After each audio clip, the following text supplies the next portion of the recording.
அஷேக் நூஹ் மஹ்லரி, இந்திய அறிஞர் எழுத்தாளர் அவர்களின் அருமையான ஆக்கம்.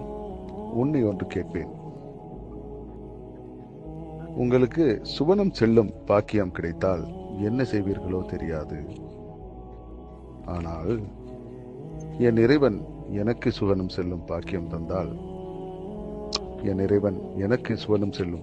தந்தால் ஆசியா அம்மையாரிடம் சென்று பிறவனுடைய கொடுமைகளை எப்படி தாங்கினீர்கள் என்று கேட்பேன். அன்னை ஹாஜராவிடம் சென்று யாருமில்லா பாலைவனத்தில் எப்படி உங்களால் தனித்து வாழ முடிந்தது என்று கேட்பேன். யூனுஸ் நபியிடம் சென்று ஆழ்கடலின் அடியில் திமிங்கிலத்தின் வயிற்றில் எப்படி உங்களால் இருக்க முடிந்தது என்று கேட்பேன்.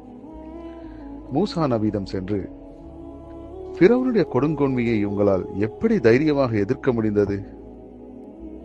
நீங்களும் உங்கள் இறைவனும் சென்று சண்டை பிடியுங்கள், நாங்கள் எங்கும் வரமாட்டோம் என்று உங்கள் மக்களே உங்களிடம் கூறிய போது அந்த வார்த்தைகளை எப்படி தாங்கினீர்கள் என்று கேட்பேன்.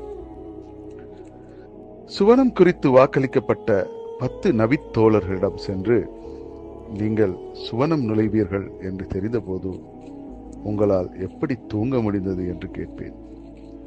பிலால் ரலியல்லாஹு தஆலா அவர்களிடம் சென்று நபிகளாரே மயங்கிய அந்த வாங்கோசையை எனக்காக ஒரு முறை சொல்வீர்களா என்று கேட்பேன்.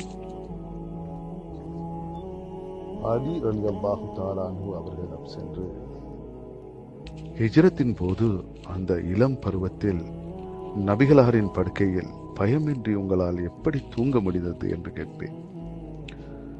உஸ்மான் ரலியல்லாஹு தஆலா அவர்களிடம் சென்று துரோகிகள் உங்களை கொலை செய்வார்கள் என்று தெரிந்த பின்னரும் உங்களால் எப்படி அவர்களை தைரியமாக எதிர்கொள்ள முடிந்தது என்று கேட்பேன். உமர் ரலியல்லாஹு தஆலா அவர்களிடம் சென்று நபிகளாரின் கடும் எதிரியாக இருந்த நீங்கள் பின்பு நெருங்கிய தோழராக மாறிய போது எப்படி உணர்ந்தீர்கள் என்று கேட்பேன். அபூபக்கர் ரலியல்லாஹு தஆலா அவர்களிடம் சென்று நபிகளாரின் மரணத்தில் உங்களால் மட்டும் எப்படி அவ்வளவு உறுதியாக இருக்க முடிந்தது? கண்ணீர் வடிந்தோடிய பின்னரும் நபிகளார் மரணித்து விட்டார்கள் என்பதை மக்களிடம் சென்று தைரியமாக எப்படி உங்களால் மட்டும் கூற முடிந்தது என்று கேட்பேன். இறுதியாக கண்மணி நாயகம் ஸல்லல்லாஹு அலைஹி வஸல்லம் அவர்களிடம் சென்று உலகில்தான் உங்களை காணும் பாக்கியம் கிடைக்கவில்லை, எங்காவது உங்களை காண்குளிர பார்க்கும் பாக்கியம் கிடைத்ததே, என்னிடம் பேசுவீர்களா என்று கேட்பேன். அனைத்துக்கும் மேலாக என்னை படைத்த என் இறைவனை தரிசிக்கும் பாக்கியம் கிடைத்தால், அனைத்துக்கும் மேலாக என்னை படைத்த என் இறைவனின் தரிசிக்கும் பாக்கியம் எனக்கு கிடைத்தால் அந்த பேரழகில் மயங்கி என்ன பேசுவேனோ என்ன கேட்பேனோ எனக்கே தெரியாது. என் இறைவா, சொர்க்கம் செல்லும் பாக்கியத்தை மட்டும் எனக்கு தந்தருள்வாயாக.